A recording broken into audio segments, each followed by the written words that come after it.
is a production of DallasCowboys.com and the Dallas Cowboys Football Club. How about them Cowboys? This is Mick Shots. Streaming live on DallasCowboys.com and the official Dallas Cowboys app. Now, here are Bill Jones, Everson Walls, and Mickey Spagnola. And it's a Back to Work Wednesday here inside the SWBC podcast studio as we get you ready for the Cowboys and the New Orleans Saints. Yes, it's an Everson Walls Back to Work Wednesday. And you notice certain things when you're gone and when you come back. What did this you notice? Is Mick Shots. It's just Mick Shots. It's Mick Shots. Mick Shots. It's Mick Shots. Can we change that? It's Mick Shots. We noticed it because Nate was here. And if Nate wasn't here, Savannah's not here. Mm-hmm. So it was just us two. Yeah, but I don't like the way it's. You want to rename You're missing the thing? point. It's the. Well, yeah, I'm thinking if it wasn't Mick Shots, you wouldn't be here. Mick Shots. See what I'm saying? Mick Shots. Yeah. Doesn't that sound better? Mick Shots. Mick That's Shots. It's You want a little bit arrogant. One word. Also, a little bit arrogant. Also, right.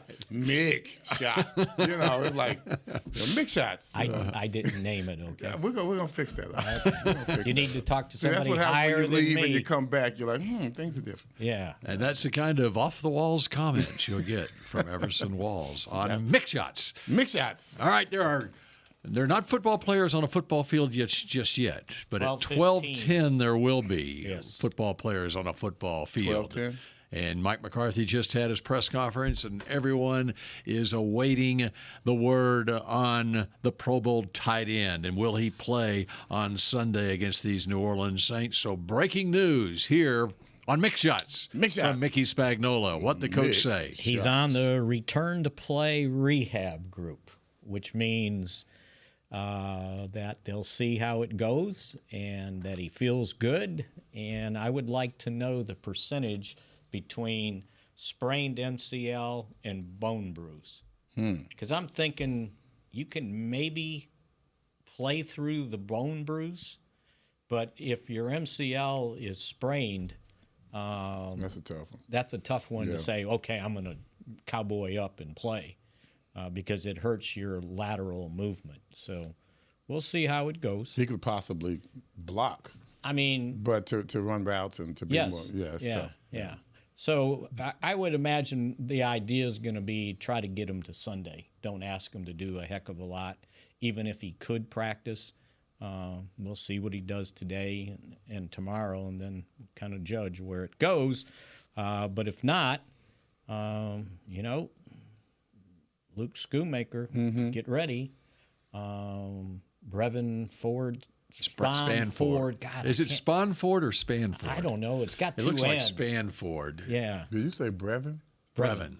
Brevyn's his first name. We've got that I got established. that right. I'm looking in the media guide to Is see there a if pronunciation for some thing? reason, people are saying Spann-Ford, and it never occurred to me to say Spann-Ford. But go ahead. And then you also have another tight end who has been injured. And John Stevens. John Stevens, a hamstring, didn't play last week because of that. And coming off an ACL. And we'll see where he's at. But they only elevated one player last week. You left out one player. And on tight end? Well, Hunter Lepke, if that's who you're Hunter Lepke, who got 20. How many snaps did Hunter Lepke get? Let me look. It was Give 20 my big green notebook. He got 20-something 25 snaps or something like that. Yeah. And So Brian he is important to this Schottenheimer team. was singing his praises. 20 snaps, 30%. 20 snaps and 25 on special teams. Did he get any of the tight end? Well, he plays fullback, but he could play H-back. Now, there was, And he Schottenheimer did say when he talked with the media on Monday, and this is just an example of the versatility. He loves Hunter Lepke, and he thinks they got a steal with Lepke.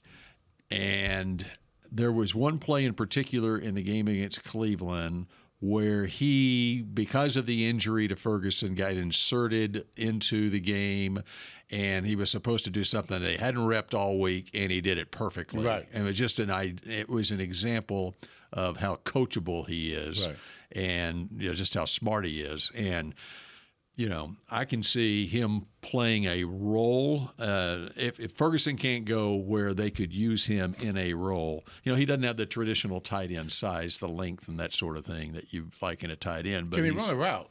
And he can run them. That's what I want to know. Yeah, but if you're going to play tight end, you don't want your third tight end. You need that guy to put his hand on the ground. To block. That's fine. They're not going to put his hand on the ground on the line of scrimmage. You want your second-round draft pick Right. to have the ability to run routes and do something in the pass game, And which then, we haven't seen yet. But now he may get the opportunity, Luke Schoonmaker. And then Spann-Ford's a pretty good blocker. So you need three.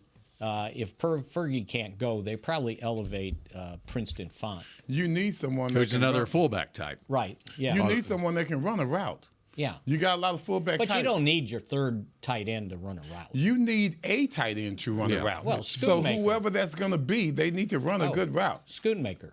But they're just one? You're just going to have one?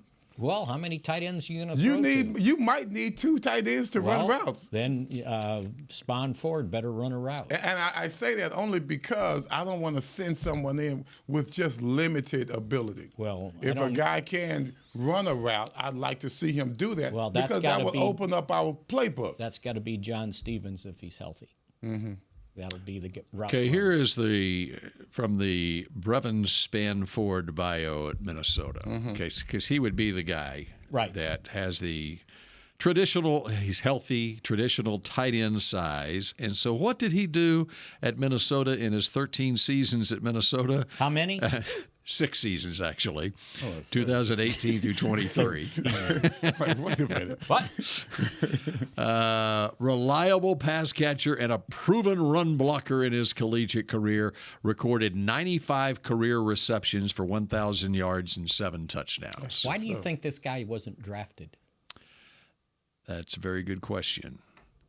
I'm just Well, looking. I thought the green notebook would reveal We'll that. have it right there. Yeah. Okay. Well, I'll just go to the green notebook then, and we'll figure it out. Okay. I bet we can tell. He needs to be the first off the bus, though. He is a big man. Yes, he is. He's huge. Thank you, producer How big is Supreme. he? No, all I he's know big. is We've gone down this road several times before. He's listed at 6'6", 265 pounds in the media guide. He, at the combine, 6'6 and a half, 260 pounds, with 33 3/8 inch arms. So he's got good length, 10-inch hands. You like that, 10 1/4-inch hands. He ran a 4.77, 18 bench reps. 31 and a half vertical, 9.8 broad jump, and I can't read my writing after that. But I can't see anything that would stop him from getting drafted out of what you just unless he had some sort of injury at the time. But all I know is the first time I saw him in training camp, and I looked and I go, ooh, that's a big man. And I said, that must be that other tight end. I got something. I got one for you. All right. Okay, this is from Dane Brugler's The Beast. Okay, he did have 12 starts at Minnesota, 25 receptions for 239 yards and 2 touchdowns, That's abbreviated. 9 drops. John Stevens. So there you go. Get him out there. That may be a reason. Which once you get into, well, here's the other thing. At 6'6 and a half, 260 pounds, in the traditional way that we covered kicks. Yeah. Okay. It's a little tougher to be a special teams guy at that and running a 4.77. Unless he's an amazing athlete. You know, you're not really a linebacker type, whatever. Yeah. And so once you get into the third day of the draft and you're going through what is a bunch of tight ends, and anymore it seems like there's a bunch of tight end types. He wasn't like that 10 years ago coming out of college football. But you got to have some special teams value too. And so teams are looking at him going, well, we'll just get him as a free agent, as a priority free agent, rather because you don't think he's got game day roster And he potential. only had 4 special team snaps. Yeah. So that may answer your question there. Okay. Okay. So we've examined the tight end position. All right. And by the way, speaking of tight ends, looking at the Saints last night, they've got Taysom Hill, Yes. who is he's a quarterback / running back / tight end. They actually are lining him up at tailback some, but he's now a tight end. And he's listed as a starter. Yeah, Taysom Hill and Jawan starter Johnson. and tight end. Two tight ends. Right. And 2 wide receivers. but you talk about athletic tight ends, and Jawan Johnson made a great catch in their win over Carolina the other day, kind of on the sideline in the end zone. He's an athletic guy. I don't think I wrote down what their measurables. Actually, Taysom Hill ran a 4.4 coming out of BYU. Of course, he was a college quarterback. He was older coming out. He's now 34 years old. He was a 27-year-old rookie. He is 34 years old? He's 34 years old now. And Still in great shape. Guess whose camp he was in first? He was first signed as a free agent by the Green Bay Packers in 2017. So Mike McCarthy had him in the preseason 2017. They waived him, trying to get him to the practice squad, and the Saints picked him up. And he's been a New Orleans Saint ever since. But my point on this, when you talk about tight ends and special teams, Jawan Johnson, their other tight end, who's a 4.5 guy, athletic, he blocked a punt last week, and Taysom Hill's blocked punts. So I don't know that I've seen this in the NFL where you've got tight ends that are on their punt block team. When they're looking to block a punt, they're lining up both their tight ends, Taysom Hill and Jawan Johnson, to come after the punter, and they're athletic enough to get there. I wouldn't look at Hill as a tight end, though. Yeah, right. If he were to come into the offensive scheme, I would treat him as more of a well, and that's the thing. Back. Running quarterback. Yeah. Well, now Well, I mean, he'd probably be lined. If you got two of them in the game, he's going to be lined up on the line somewhere. He won't line the quarterback, and I would play him as more of a slot running back type of guy. I wouldn't play him as a tight end. And that's the tricky thing for defensive coordinators is, okay, he's on the field, so where are they going to use him? And he got 5 carries for 35 yards against Carolina. And they weren't using him as a, in the past they've used him as a quarterback, and so those carries would be as a wildcat type quarterback situation. Now they're actually lining him up at tailback, and which is new for him this year. As long as he got a quarterback in the game with him, then. But you don't know whether he's going to be a running back, tight end, or what. You know he won't be a quarterback. That's what matters. Well, they should line them next to each other, and you don't know who they're going to snap it to. But for a defensive coordinator, when they're looking at personnel and how to match the personnel, he's got enough position versatility where you're not sure how they're going to use him. And so, anyway, that's. I see they have Cedric Wilson. I saw that. It said Cedric Wilson Jr. And I said, I think that's the same guy. Yeah, he did not have any targets, but he was basically just used on special teams in their game against Carolina, I think. So I thought one of the stats Mike pointed out, things they needed to improve on, the second half, third downs, they were 0 for 5. And he was talking about, stuff they needed to get better at. And I knew that third down production wasn't good. I forgot it was mostly in the second half when they bogged down offensively. So that's something that they obviously got to get better at for sure.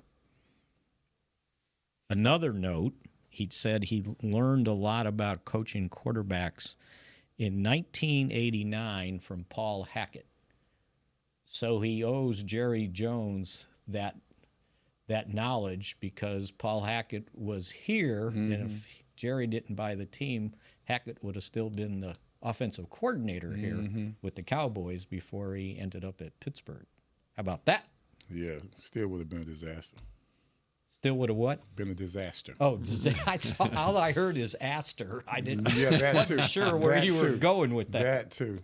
And by the way, Cedric Wilson did have 29 snaps on offense in their game against Carolina the other day. He's kind of their third receiver. Sorta. They got Chris Olave, Rashid Shaheed, who is, you talk about a fast guy, and he's their Cavante Turpin as far as a return guy. In fact, an all-pro return guy last year. And Wilson is third or fourth. He would be wide third. receiver. Yeah. So it's a solid team, guys. it is. It It's is a solid team. very solid on the special teams too. not only mentioning what they had the block punt last week, and Shaheed had a punt return in the game the other day, and he is as fast as they can. He's almost Tyreek fast. Yeah. And they've got a very respected special teams coach in Darren Rizzi, who, along with John Fossil, were some of the brain trust behind the new dynamic kickoff, and very well respected around the league. And their kicker, Blake Groupie, okay, he's in his second year. Why do I remember that name? I'm not sure. Maybe because of his size. He's listed at 5'6", 152 pounds. Spags be eye to eye with him. Got away. So what do you think, Mickey? Could you be the kicker for the Saints? Is it similar? I would have need one of those squared off shoes. Speaking of the Saints, Yes. Tom Dempsey. Yes, That's a good one. that's a exactly good one. where I was going. But anyway, Groupie had, I don't have his numbers in front of him from last week, but I mean, he didn't miss. The Saints scored on their first 8 possessions of the game. He had at least 3 field goals. He had 2 field goals beyond 50 yards. Nice. Did you see the numbers on field goal kickers around the league in week number 1, what their percentage was beyond 50 yards? We saw what our guy did, Yeah. Brandon Aubrey, and one of them didn't count from 66. Around the league, kickers were 21 out of 23 on field goals beyond 50 yards. No way. How amazing is that? 21 of 23. I remember when Aaron Rodgers got them in position during the playoff game. And, you know, that field goal was about 52 or 54 that beat us that game. Mason Crosby. Yeah. And I just remember thinking he did not look like he was under any type of pressure. You know what? It's That's almost. what field goal kickers are going now. Were you a great basketball shooter? Yeah. Okay. Of course he was. Of course, there wasn't a 3-point line. Not free throws, but I could shoot jump shots. Very well. Yeah, and there wasn't a 3-point line No. in our day. No. Okay. But can you imagine if there was? I have always felt this way. In basketball, it's easier to shoot a 3-point shot That's true. than it is a mid-range jumper. Mid-range, mid-range Right. 15. It's almost yeah. gotten that way in football in the NFL, Yeah. where it's easier to kick a 50-something yard field goal Than an extra than point. it is an extra point. Yeah, a 33-yarder. Mm-hmm. That's why in tennis it's easier to hit ground strokes than serve. Yeah. Gives you too much time to think about stuff. Hey, let's go even further. You remember Knobloch? Was that his name? He couldn't Yeah, even throw Chuck from Knobloch. He couldn't throw from second base to second first base. base. Uh-huh. He just woke up one day and he couldn't throw to first base. Mm-hmm. And he was like, you know, all-star. Uh-huh. That was crazy. And I think Mike kind of set the tone talking about the Saints, saying, because they won, I think, 4 of their last 5 games last year. Yes, they finished very strong. Just didn't get in. I don't know if And it wasn't just a product of them playing NFC Right. South teams. They were playing very well. He said this is a team that played playoff football last year, basically saying they were good Well, enough the to quarterback be in the finally playoffs. decided to tone things down. Yeah. You know, sometimes Carr can just be a little bit over the top. He thinks he's still with the Raiders half the time, and he can just throw it deep. When they take the ball out of his hands and just allow him to manage, they can be a dangerous team because he has defensively plenty of support. Special teams, he got plenty of support. When he plays the game the way Dak did last week and let your complementary players do the work, he plays much better, and this team is much better, and they're much more dangerous. They travel, just like the Cowboys did to Cleveland. We traveled well to Cleveland because of how we played. They travel well because of how they play. They run the ball very well. When they tone it down, Carr can be a pretty effective quarterback, and, of course, defensively. They've always had that. Yep. All right, the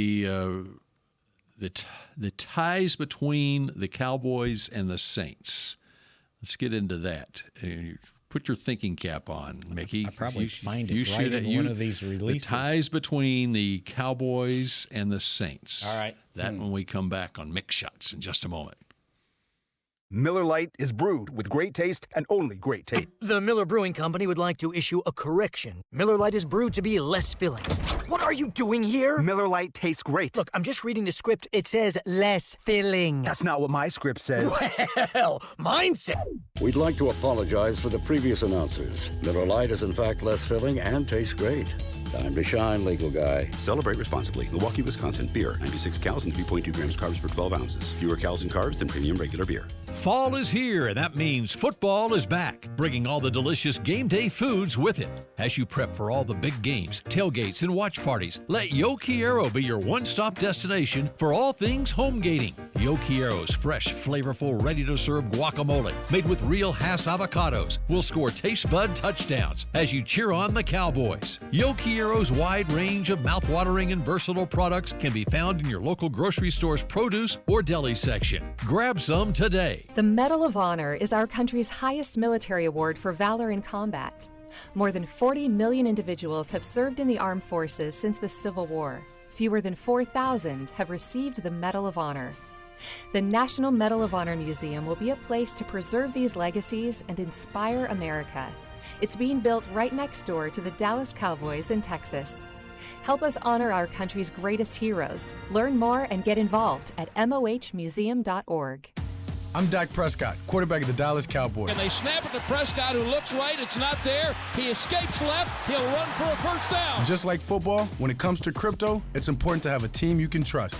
With blockchain.com, I know I'm in good hands. Since 2011, they've been trusted by millions around the world to buy, sell, and trade cryptocurrency. Prescott's going to run this himself. Run it up the middle, and he scores. Whether you're new to crypto or an active trader, they've got you covered. What are you waiting for? Get started at blockchain.com. Back to Mick Shots.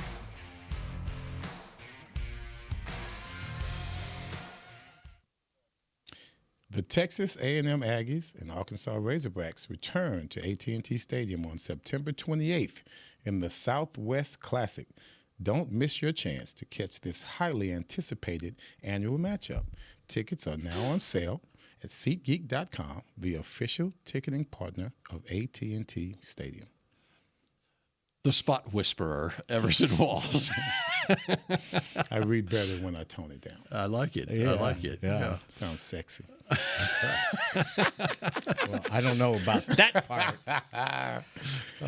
He's the spot whisperer. Savannah, please come back. Please come back just to read, Savannah. I agree with that. All right. How about the Saint? Okay, why don't we? Producer Supreme just sent me some of the details on Dak's contract that are coming out right now. And do you want to explain the $200 million cap hit in 2030? 2030. It's because they put voidable years at the end of the deal. There is already. When you look at it, and that's part of the $40 million that they had to account for restructure bonuses. Okay, and Todd Archer tweeted out the numbers on it, and not to get bogged down in this, but when you go through the numbers, you go all the way to after the contract is over, and this is a void year in 2030. He counts $200 million against the Cowboys salary cap. But the explanation, the $200 million base salary in 2030 is fully guaranteed on the fifth day of the 2029 league year. Basically, it allows the Cowboys to designate Prescott a post-June 1st cut in 2029 before the official voiding of the deal occurs. Anyway, what were you going to explain about Dak's contract and the fact that he played in the game on Sunday on his old deal? He played on his old base salary, which was $29 million. Mm-hmm. Okay. So if you divide that by 18, off the top of my head, I'm not sure what that comes to. But because they didn't sign the contract until Monday, when they reduced because they gave him the base, the signing bonus, they reduced the base salary to $1.2 million. So his weekly pay goes down, but he got $80 million up front. Mm-hmm. So that cost him a little extra. And when you start figuring his salary cap hits, they still had to account for the $40 million restructure bonus, which was, I think, 3 years of 12, 12, 12, and then another 1 and 1 spaced out. So that's why the package that he signed, actually, they have to account for $40 more million than that. So just to give you an idea, his cap hit this year goes down because of what we talked about, his base salary, to $43.382 million. Next year, with a $47.7 million base salary, his cap hit goes to $89.88 million. So that'll need to be restructured. Right. So now they're going to continue throwing Kicking the can down the road to account for it. Right. He gets the money. Kicking the can right? down the road. Sort of like what they did with Terrence Steele. He signed a 5-year, $82.5 million contract. I guess it was 2 years ago. They restructured his base salary for this year and lowered the base to $1.625 million, but paid him a $5.625 restructure bonus that is divided out by 5 or 4, and he has a cap hit now of $6.5 million. So they opened up some more cap space. Okay. Now everybody's getting excited that, well, they can go trade for somebody. But here's the deal, and here's what you have to remember. Next year, they need all the cap space they can get. I already mentioned, and they'll restructure Dak, but as it is right now, his cap number is $89.8 million. CDs is $35.4 million. Diggs, $14.2. Parsons, $21.3. They would still have $17 million in dead money for Zach and $8.7 for DeMarcus Lawrence. If you add all that up for 6 guys, it's $186.4 million, and the cap's only going to be $260. Wow. So that's why when everybody says, why didn't they sign him before? Well, they're trying to save every $1 million they could. And so it was, as I keep saying, it was complicated. It's not like just pay the guy. I mean, you would think that fans these days understand that. They don't. I mean, it's, and the media doesn't. And why wouldn't they? I mean, you guys should educate them. I'm trying. They should be educated. I'm running out of time. I guess the team doesn't have time to educate them, because they're too busy trying to get things done. So how about But, this? I mean, if you just go to college and understand that, you right. know, I keep hearing now that Dak's got this money. You got to get a Super Bowl, right? So I looked up the top 10 quarterbacks with their practical guarantee money. Dak was 231. Okay. Right? So how about this list? Dak, Watson, Burrow, Herbert, Lawrence, Jackson, Hurts, Goff, Tagliavoco. I can't say it. I'm sorry. I said Tag, right? Call him Tua. And Jordan Love. Those are the top 10. I thought it was Tagliavoco. I'm glad there are no African quarterbacks out there. I just said Tag. I thought Paul Tagliavoco was their quarterback. Let's not get distracted. Those are the top 10 quarterbacks that have practical guarantees from 231 to 160 million, right? Dak's got to win a Super Bowl. Any of these other guys won a Super Bowl yet? How does that work? It's like everybody gets compared that you got to win a Super Bowl. None of these guys that got paid have won a Super Bowl. So it's amazing. I would have.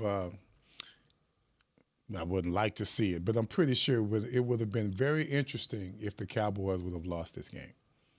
After yeah. signing the contract. Absolutely. That would have been, oh my God. They would have made us, feel so bad about signing a guy whose contract was about to go up. You know what the funny thing is? The network, ESPN, was poised to jump on that. It was going to be. We'd still be talking about it. It was such boring post-game reports afterwards. That's right. You know what I mean? It's so boring. They couldn't wait for us to lose. They would be so ready to pounce. Oh my God. Yep. Stephen A. I was there. They didn't look like they were ready. They were distracted. Right. So Mahomes, by the way, who has won a Super Bowl, and he's 13th in his practical guarantee with $141 million, even though his value of his contract is number one at $450 million. But it's 8 years, right? Doesn't he? But plus he's got like a piece of the team. Doesn't he have? Well, he might as well. Under the table stuff going on. I don't think you can do that. You can't do that? No. I'm sure he's got something. But they were able to figure out early on in his career that they wanted him to be their quarterback forever. And so they did a 10-year, $500 million deal or something, and then they just let it work it out as we go along here. I wouldn't say every quarterback that wins 3 Super Bowls should, always be the highest paid, because sometimes you got other members of the team and other areas that play well.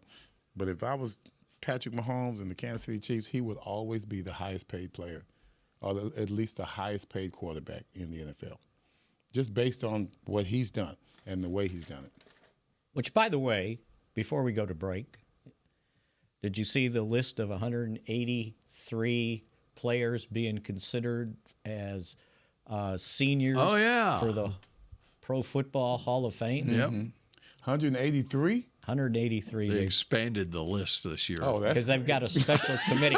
But they can expand the list, but then they still just picking one guy. They're actually picking 3. They're gonna cut it to 50 here in a couple of weeks. And on that list is Everson Walls.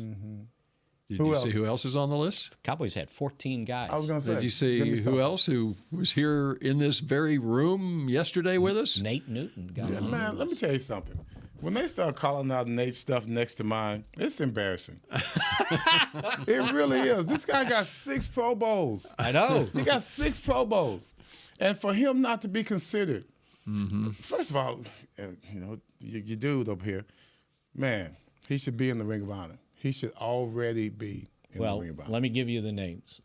Meredith, Daryl Johnston, Ralph Neely, Nate Newton, John Nyland, Too Tall, Harvey Martin, Everson Walls, Cornell Green, Herschel Walker, Billy Houghton. Cornell Green. How did Billy Houghton get on that list? It goes even before our time. I know.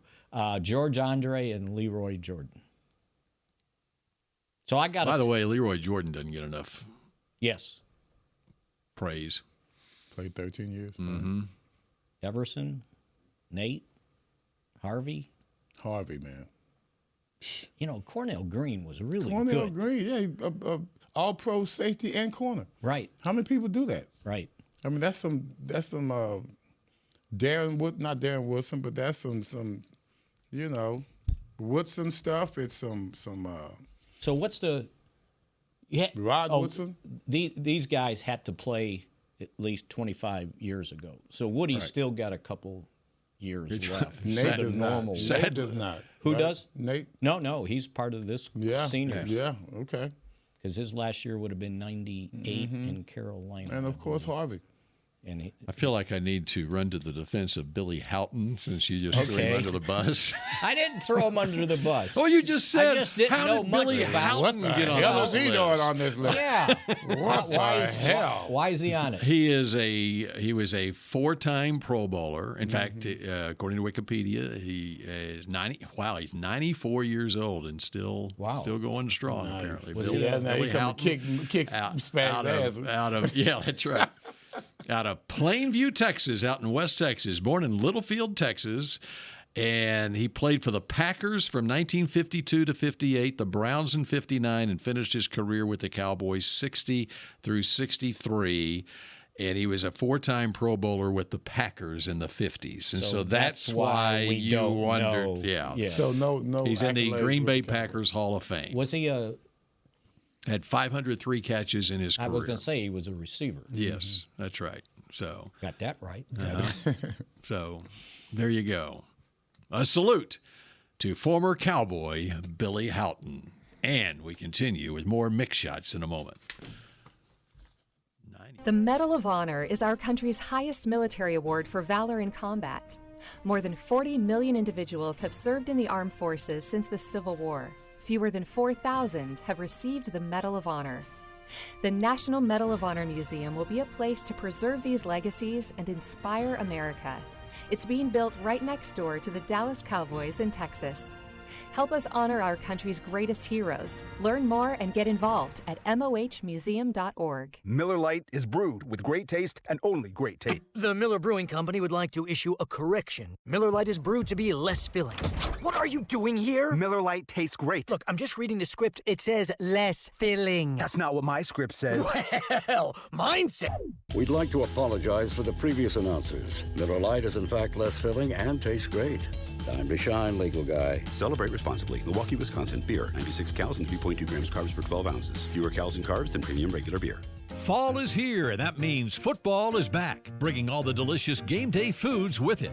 As you prep for all the big games, tailgates, and watch parties, let Yo Quiero be your one-stop destination for all things home gating. Yo Quiero's fresh, flavorful, ready-to-serve guacamole, made with real Hass avocados, will score taste bud touchdowns as you cheer on the Cowboys. Yo Quiero's wide range of mouth-watering and versatile products can be found in your local grocery store's produce or deli section. Grab some today.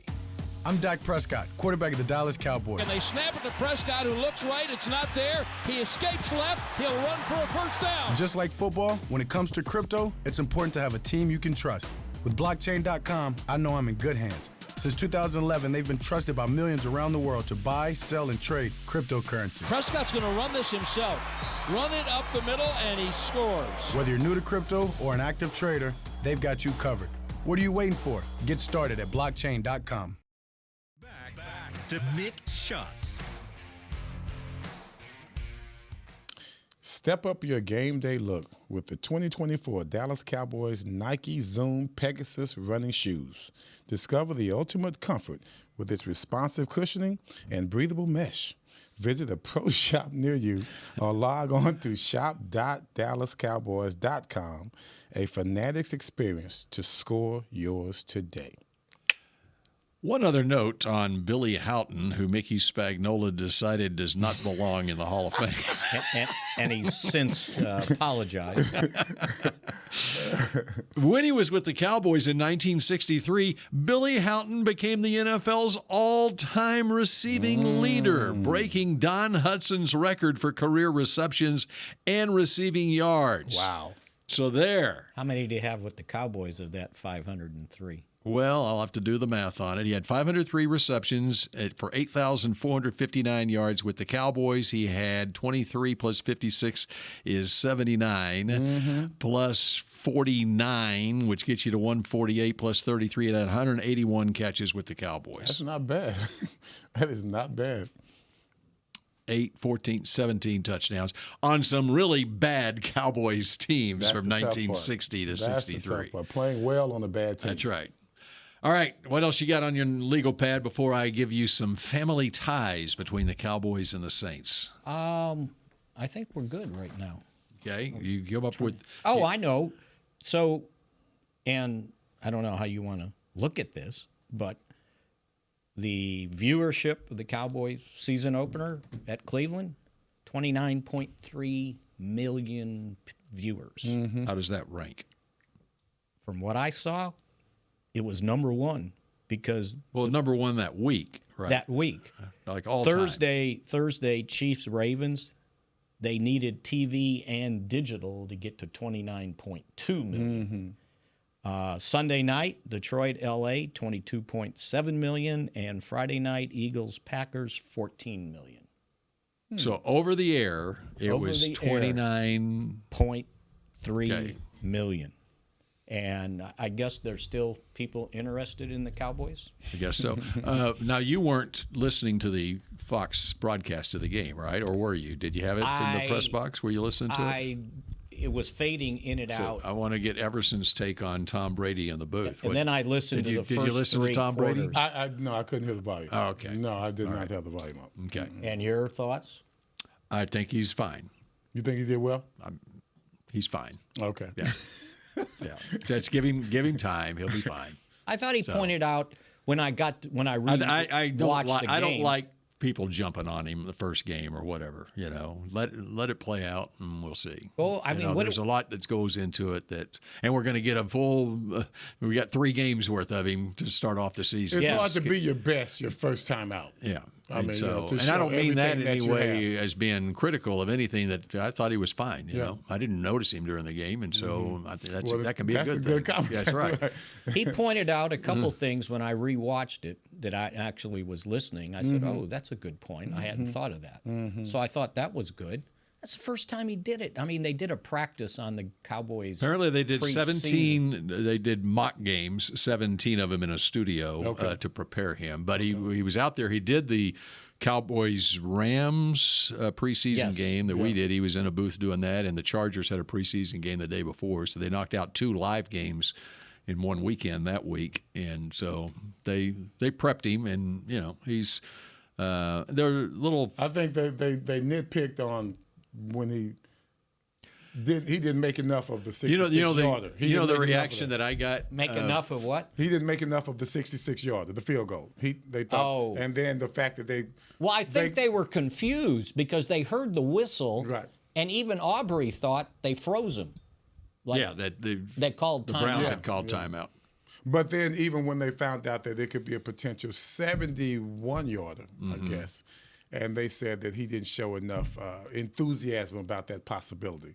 And even the other guy said, well, that's kind of nitpicking, in regards to how well he did. That's just what I heard on the radio. Well, and they, I don't know if it was the play-by-play guy, they didn't realize that he had kicked a 66-yarder in preseason.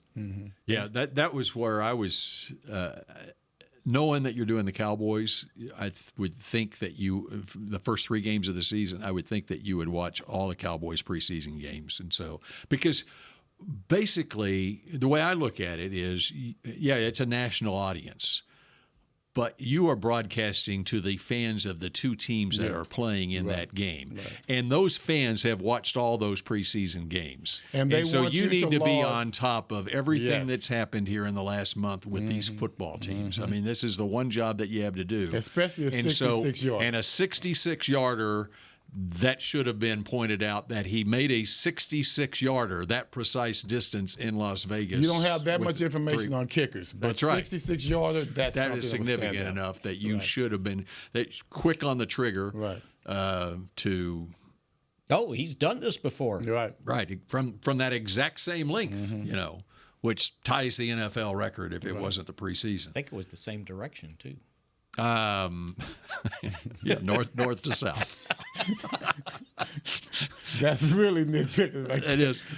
All I know, you do realize, Mickey. Do realize, Mickey, if you were sitting on the other side of the stadium, it would not be the same direction. It went to the right. That's all I know.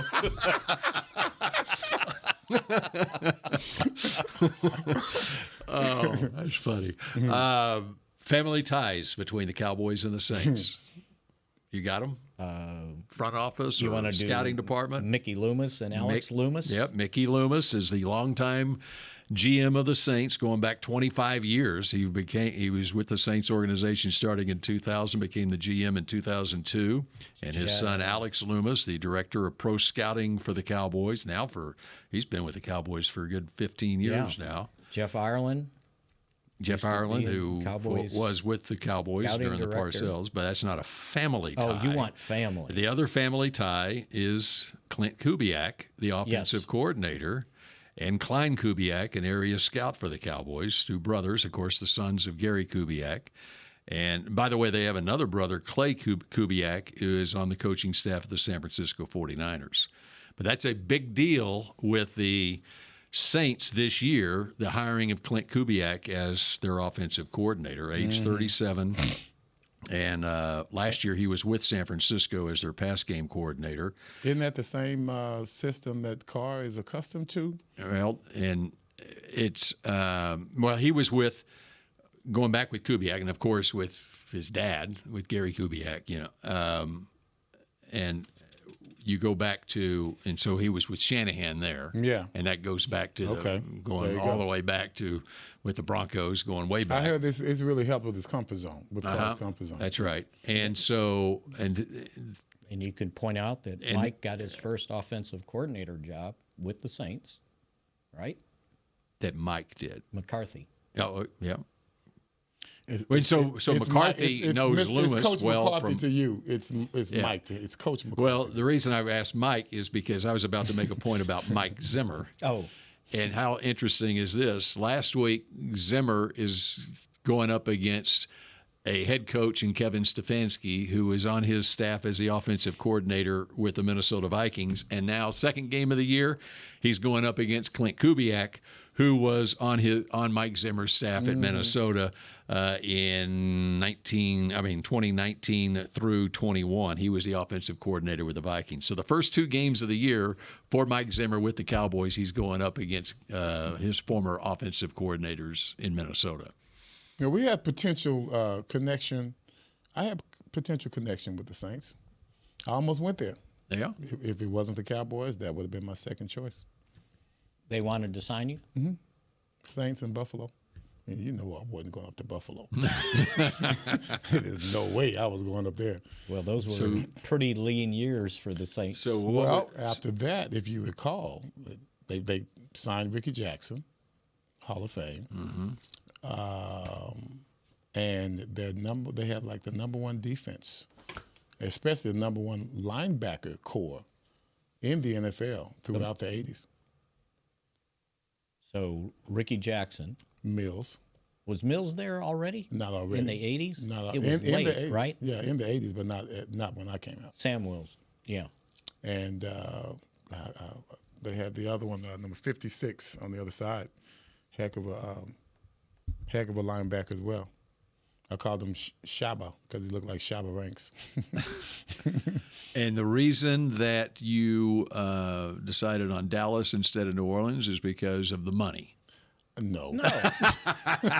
He could live at. He could live at. Even Mickey's like, what? He could live at home. And by the way, who was the head coach of the Saints at that point? Could not tell you. Bum Phillips. Was it? Yeah. Oh, he would love me. 1981 to 85. We would have had a good time. 1981 to 85, Bum Phillips was the head coach of the Saints. You could have got in there on the ground floor of Bum Phillips coaching the Saints. He would love me. I've been his captain forever. Yep.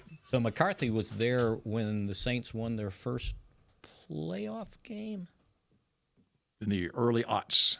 I believe that's right. We'll have to do that and research that for another day. It was 06. I think I was at the game. No, he wasn't there in 06. 05? He was all the way with the Packers. 05, he was with San Francisco. 04? So he was through 04. Oh, yeah, that's right, before they won that playoff game after Katrina the next year when Peyton was the head coach. Which would have been 07. And Drew Brees ended up getting there. Yeah. Okay. That was their first playoff win? No, they must have won one earlier because somebody said that he was there for the first playoff, the franchise's first playoff victory. Well, we'll research that and we'll have the answer for Bill's you tomorrow. trying to get you off the air, man. Hey, we got 2 minutes Keep left. Talking, we man. do? All right, it's 12:48. What time? Yeah, it was 45. They not got 50. another show coming up here He at 1 thinks o'clock. we got to get out of here at 50. That's always his goal. Okay. Yeah. Unless you Cowboys' former defensive line coach, Todd Grantham, is there as the defensive line coach. He was the interim head coach at Arkansas when Missouri kicked their ever Go Cowboys. This has been a production of DallasCowboys.com and the Dallas Cowboys Football Club. How about this, Cowboys? Yeah!